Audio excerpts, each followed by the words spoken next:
ఒక పెద్దావిడ దారిన పోతుంటే ఒక చెట్టు కింద పనిపాట లేకుండా కూర్చుని ఉన్న సోమరిపోతోకడు కనిపించాడు. వాణ్ణి మందలించే ఉద్దేశంతో ఆమె, వయస్సులో ఉన్నావు.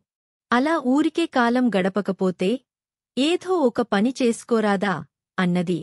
పనిచేస్తే ఏమొస్తుంది అని ఎదురు ప్రసన్నవేశాడు సోమరి.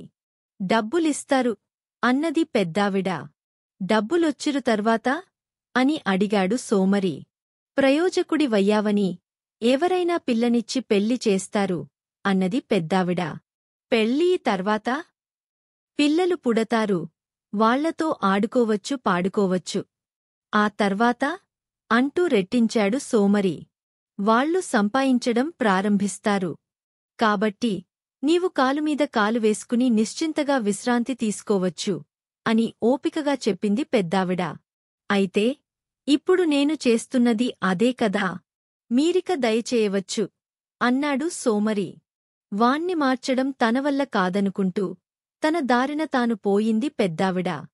Thanks for watching. Please like and subscribe.